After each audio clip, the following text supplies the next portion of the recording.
Welcome students in the science class. हम लोग chapter 2 पढ़ रहे हैं।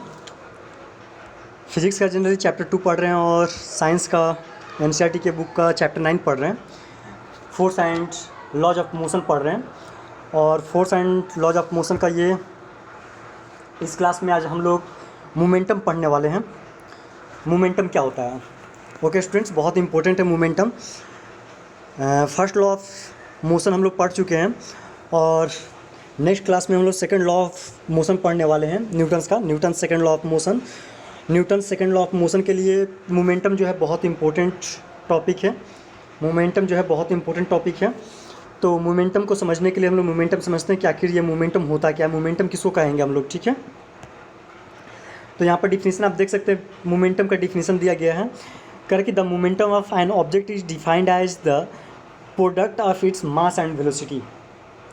मतलब मोमेंटम जो होता है वो क्या होता है? तो मोमेंटम जो होता है वो मास और वेलोसिटी के प्रोडक्ट के बराबर होता है। Means the momentum of a body is defined as the product of its mass and velocity, ठीक है। यानी मोमेंटम जो होता है, किसी बॉडी का मोमेंटम जो होता है वो उसके मास और वेलोसिटी के प्रोडक्ट के बराबर होता है।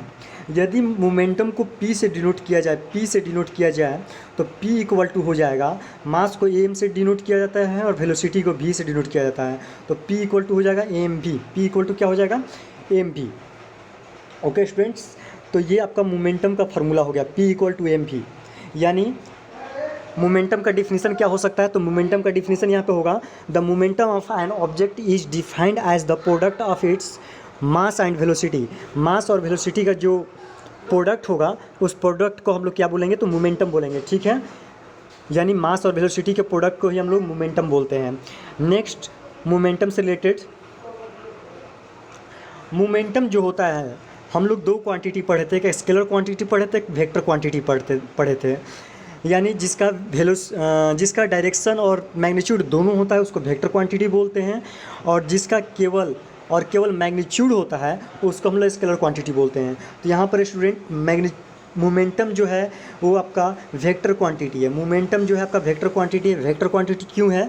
क्योंकि मोमेंटम बराबर P इक्वल टू MV होता है, ठीक है। MV होता है, यानी मास और वेलोसिटी के प्रोडक्ट को मोमेंटम बोला जाता है। और हम जानते हैं कि वेलोसिटी जो होता है, हम लोग जो मोशन चैप्टर पढ़े हैं उसमें पढ़ चुके हैं कि वेलोसिटी जो है आपका वेक्टर क्वांटिटी है। यानी वेलोसिटी के पास मैग्नीट्यूड भी होता है, डायरेक्शन भी होता है, जिसके वजह से मोमेंटम के पास भी मैग्नीट्यूड और डायरेक्शन दोनों होगा, ठीक है।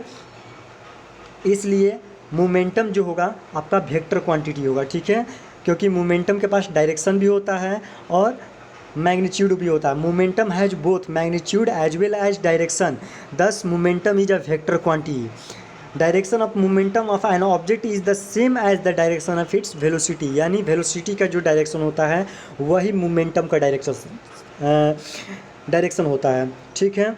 एसआई यूनिट की बात करें हम, मोमेंटम की एसआई यूनिट क्या होगी? तो मोमेंटम की एसआई यूनिट क्या होगी उसके लिए हम लोग समझ लेते हैं। यहाँ पर स्टूडेंट्स, मोमेंटम के लिए हम लोगों ने क्या फार्मूला पढ़ा? P इक्वल टू MV पढ़ा। और हम लोग जानते हैं कि मास का एसआई यूनिट क्या होता है? kg होता है, किलोग्राम होता है।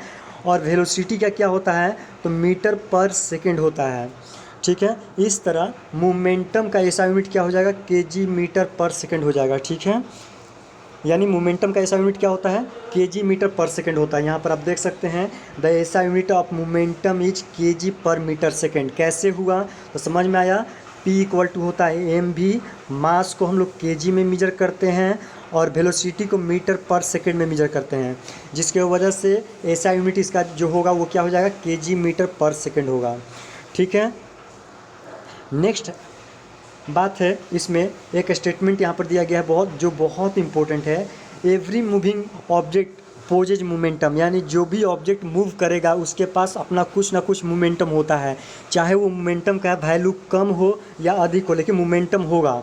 However N object at rest has zero momentum because its velocity is zero. यदि किसी ऑब्जेक्ट का वेलोसिटी जीरो हो जाएगा, मास तो कभी जीरो नहीं होता। P इक्वल टू फार्मूला होता है MV, P equal to M V होता है स्टूडेंट्स। और आप जानते हैं कि मास जो होता है वो कभी किसी बॉडी का मास जीरो नहीं हो सकता है, मास कुछ ना कुछ होगा, भले मास किसी का बहुत कम हो सकता है, ठीक है, लेकिन मास होगा। वेलोसिटी जीरो हो सकता है, तो वेलोसिटी जब जीरो होगा उस कंडीशन में आपका मोमेंटम जो होगा वो मोमेंटम भी जीरो हो जाएगा। Means an object at rest है zero momentum because its velocity is zero.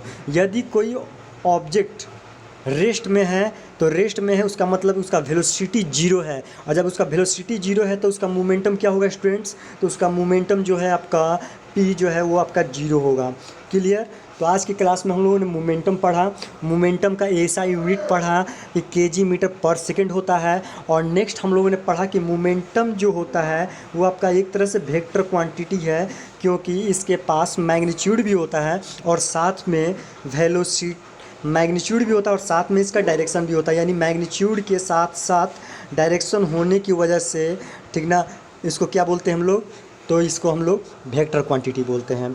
ठीक है, ये बहुत इम्पोर्टेंट है मोमेंटम, और आपका Newton second law of motion के लिए बहुत इम्पोर्टेंट ये टॉपिक है। नेक्स्ट और बात मोमेंटम से रिलेटेड बता दें हम आपको कि जिस बॉडी का M equal to P equal to होता है students, momentum P equal to होता है M V mass into velocity.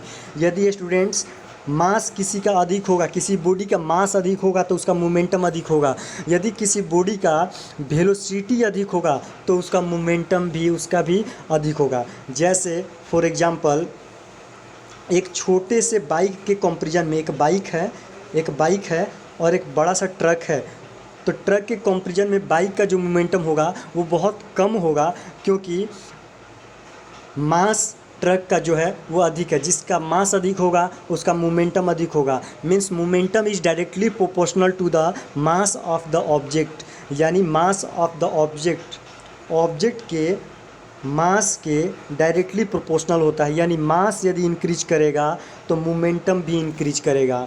और साथ में ये जो मोमेंटम होता है वो वेलोसिटी के भी डायरेक्टली प्रोपोर्शनल होता है, यानी किसी ऑब्जेक्ट का वेलोसिटी इंक्रीज करेगा तो उसका मोमेंटम भी इंक्रीज करेगा। ओके स्टूडेंट्स, तो ये मोमेंटम से रिलेटेड कुछ फैक्ट थे। मोमेंटम का definition, the momentum of an object is defined as the product of its mass and velocity. Momentum आपका कौन सा क्वांटिटी होता है, वेक्टर क्वांटिटी होता है, और इसका ऐसा यूनिट होता है केजी मीटर पर सेकेंड। ओके स्टूडेंट्स, तो नेक्स्ट क्लास में हम लोग Newton second law of motion पढ़ेंगे। ओके।